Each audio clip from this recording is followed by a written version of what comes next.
শরীরের চামড়া যখন ঢিল হয়ে যাবে, এই ভাব যখন চক্ষু দুইটা যখন কাজ করবে না, মেমোরি যখন তার ব্রেন যখন তার ধারণ ক্ষমতা হারায় ফেলবে, আর গায়ের আমার ভাইরা চুলগুলা, মাথার চুলগুলা, মুখের দাড়িগুলা যখন পেকে সাদা হয়ে যাবে, আমার ভাইরা চক্ষু দিয়ে দেখতে গেলে, রাস্তায় চলতে গেলে রাস্তা থাকবে একটা, দেখবে 4টা।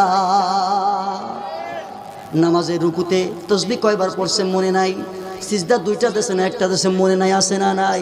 এমন সময় আসবে, এজন্য আল্লাহ রসুল বলেছেন, যুবক তোমার যৌবন থাকতে তুমি তোমার যৌবনের মূল্যায়ন করবে। কিসের মূল্যায়ন? জোরে বলেন। যৌবনের মূল্যায়ন করা লাগবে আমার ভাইরা, এই জন্য সময়ের গুরুত্ব দিতে হবে। কিসের? জোরে বলেন। আল্লাহর নবী 2 নম্বর বাক্য বলেন, ওয়াসিহাতাকা ক্বাবলা সুবুমিক, তোমার শরীরটা সুস্থ থাকতে সুস্থতার মূল্যায়ন করো, অসুস্থতা আসার পূর্বে। কি আসার পূর্বে? আরে জোরে কয় না, কি আসার পূর্বে? এই দুনিয়াতে যতগুলো নিয়ামত আছে তার ভিতরে সবচেয়ে বড় নিয়ামতের নাম কি? জোরে বলেন। হ্যাঁ, জানেন তো আপনারা?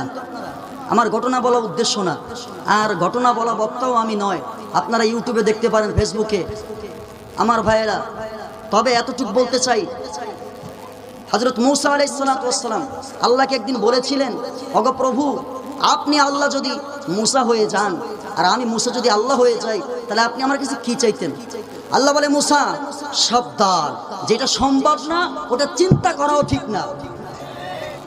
আমার ভাইয়েরা, আল্লাহর পয়গম্বর হযরত মূসা আলাইহিস সালাতু ওয়াস সালাম ডাক দিয়ে বলে, মালিক, আমি মূসা জানি আমি কোনোদিন আল্লাহ হতে পারবো না গো, আর আপনি আল্লাহ কোনোদিন মূসা হবেন না। কিন্তু রব্বুল আলামিন,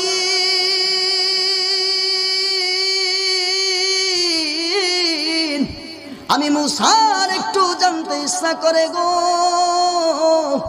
আপনি আল্লাহ যদি মূসা হয়ে যান আর আমি মূসা যদি আল্লাহ হয়ে যাই, তাইলে আপনি আমার কাছে কি চাইবেন? একটু মনের আকাঙ্ক্ষাটা জানতে চাই।